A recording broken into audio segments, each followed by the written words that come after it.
Apa sebenarnya yang tidak bisa dijawab oleh Mbah Google ya? Mbah Google Anda lihat kita ketik apapun kita bisa cari apapun. Tapi kali ini Google tidak bisa menjawab kapan akan bayar pajak di Indonesia.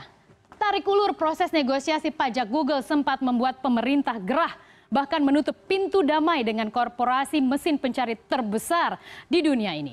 Ada apa dengan Google? Negara mana lagi yang juga bersikukuh memburu pajak Google?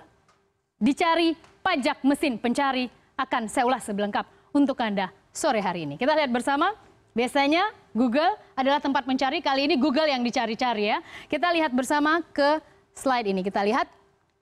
Ini adalah lini masa bagaimana Google ternyata hanya dalam beberapa bulan terakhir di akhir tahun 2016 ternyata memang menarik ya. Kita mulai terlebih dahulu dari 19 September 2016. Ini adalah ketika Ditjen Pajak, Direktorat Jenderal Pajak mulai mengungkapkan bahwa ada tunggakan pajak yang dilakukan oleh Google sebesar awalnya bukan 2,5 ya, sebenarnya ini adalah 5,2 triliun rupiah ketika itu, atau kemudian disebutkan itu adalah 400 juta dolar Amerika. 400 juta dolar Amerika itu hanya pemerintah kita sudah cukup kooperatif ya sebenarnya menurut saya, atau saya tidak menggunakan kata lebih melunak karena itu yang diminta oleh pemerintah Indonesia hanya untuk pajak tahun 2015 saja loh. Padahal Google sudah beroperasi sejak tahun 2010-2011. Sudah mulai ada di Indonesia dan rutin menjadi teman kita sehari-hari kalau ingin browsing apapun. Tapi pemerintah Indonesia melalui Ditjen Pajak hanya meminta pajak tahun 2015 saja gitu. Google ini loh ada tunggakan pajak kamu 5,2 triliun. 5,2 triliun ataupun 400 juta dolar Amerika itu dengan kurs pada saat itu ya, pada saat September. Itu hanya untuk 2015 loh, kita nggak ungkit lagi 2010 hingga 2014, 2015 aja gitu. Tapi ternyata ditanggapi dingin oleh Google. Mengapa ditanggapi dingin? Karena kita lihat pada 2 Oktober, jadi hanya selang beberapa minggu kemudian, Google menolak untuk diperiksa oleh petugas Ditjen Pajak. Jadi Ditjen Pajak nih, petugas negara ini mendatangi kantor Google dan ternyata tidak ditanggapi karena mereka menolak untuk diperiksa. Bahkan mereka mengembalikan lagi sebuah berkas untuk menunjukkan ketika mereka punya tunggakan pajak loh. Karena pemerintah punya hitung-hitungan. Sesungguhnya keuntungannya besar sekali, sekitar 8 triliun rupiah pada tahun 2015. Setelah 2 Oktober Google ditolak diperiksa, ternyata pemerintah masih membuka pintu negosiasi. Terbukti sepanjang Oktober ada negosiasi pajak antara Google dan juga Ditjen Pajak. Jadi tampaknya duduk bersama. Saya rasa ini sebenarnya sebuah proses yang relatif baik ya. Diplomasi, kita coba win-win solution karena Google butuh Indonesia sebagai pasar terbesar di Asia Tenggara, kemudian masyarakatnya juga pasti menggunakan Google. Google bukan hanya untuk mesin mencari ya, ada Gmail, YouTube, dan lain sebagainya. Dan pemerintah juga paham betul itu, tapi pemerintah mungkin ingin berbisnis yang sesuai dengan aturan lah gitu ya. Negosiasi 1 bulan dilakukan dan ternyata kita lihat pada 1 Desember 2015, jadi ini kesini ya, pada 1 Desember 2016, ternyata pada saat itu informasi terakhir bahwa Google sepakat akan membayar tunggakan pajak. Belum detail berapa Google akan membayar pajak Indonesia, tapi intinya sudah ada kata sepakat nih di sini.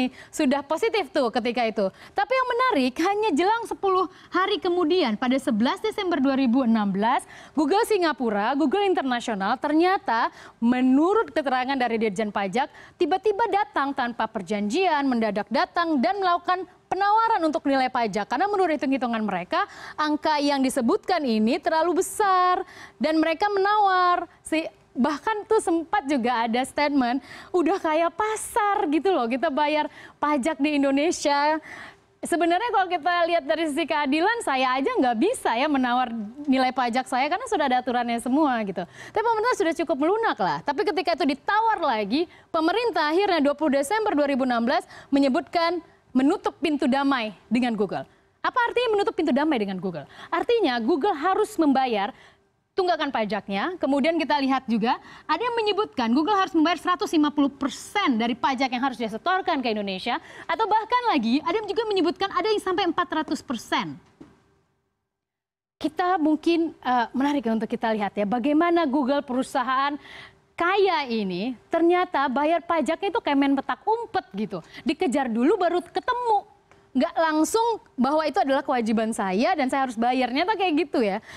Lalu bagaimana? Apakah memang Google itu nggak mampu bayar? Saya hadirkan faktanya pada Anda bahwa saya rasa Google cukup mampu, sangat mampu membayar angka tersebut. Pendapatan Google tahun 2016 saja, kita lihat dari iklan saja. Anda tahu kalau Anda buka laman Google, itu kan ada pesan-pesan iklan-iklan masuk ya. Itu semuanya berarti fulus.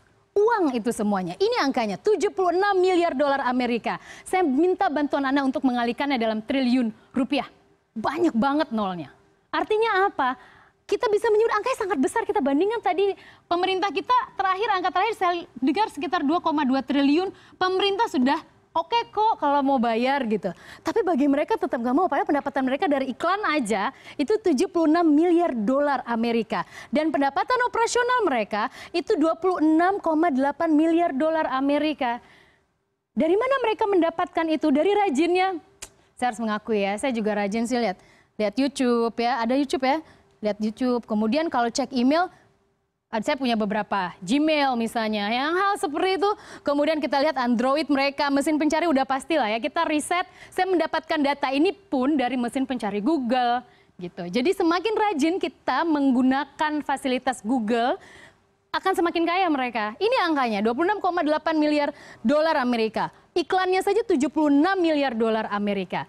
Saya ingin membawa Anda untuk membandingkan ini loh kewajiban mereka di Indonesia. Segini kok 400 juta dolar Amerika. Bandingkan dengan angka yang mereka dapatkan sekiannya gitu.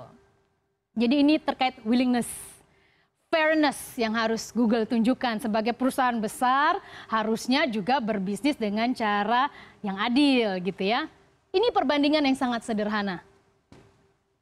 Selanjutnya saya akan bergeser ke sini. Kita lihat apakah Indonesia sendirian? Tidak.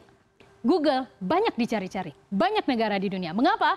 Karena negara di dunia sekitar 10 tahun yang lalu tidak pernah menyangka perusahaan teknologi seperti Google, Facebook, Twitter, dan lain sebagainya akan sangat masif masuk merangsek ke dalam kehidupan masyarakat dan membuat kita menjadi ketergantungan. Seperti oksigen dalam kehidupan sehari-hari, nggak bisa kita lepas dari mereka. Ini buktinya, negara-negara maju pun gagap untuk menanggapi Google yang nggak bayar pajak.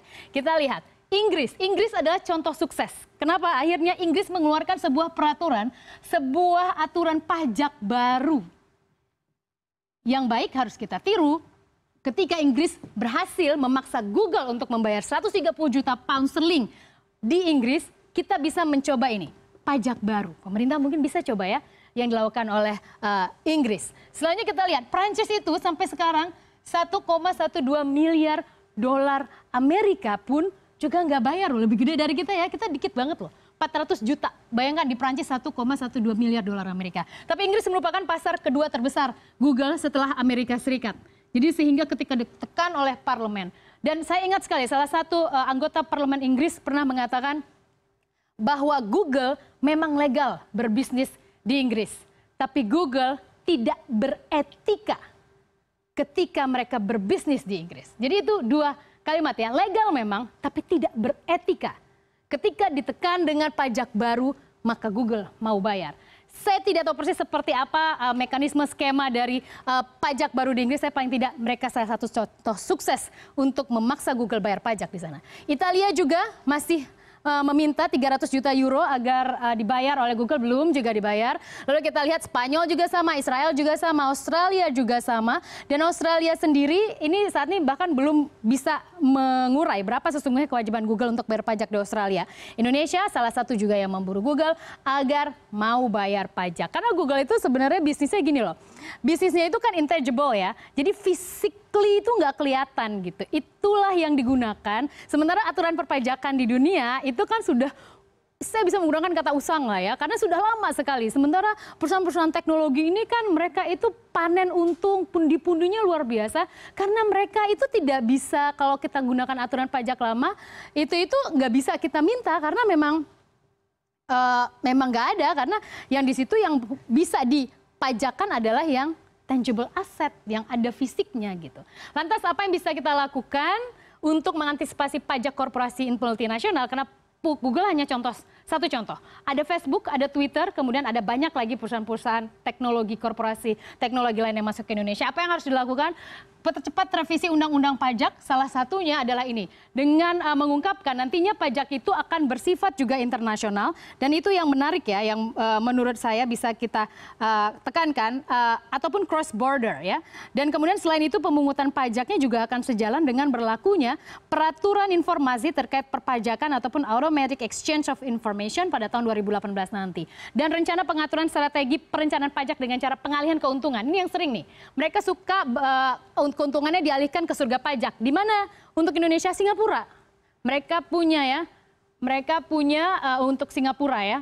Dan itu tampaknya juga OECD juga sedang mengejar mereka. Jadi selanjutnya adalah mensinergikan kementerian terkait, Kementerian Informatika, Kementerian Keuangan dan lain sebagainya. Lalu meningkatkan kuantitas dan kualitas SDM Ditjen Pajak untuk bisa terus memburu pajak mesin pencari. Jadi intinya adalah kita harus siap menghadapi tahun-tahun mendatang. Perusahaan-perusahaan ini akan semakin membuat kita bergantung, tapi kita juga sebagai bangsa besar harusnya punya bargaining position yang lebih baik dari saat ini.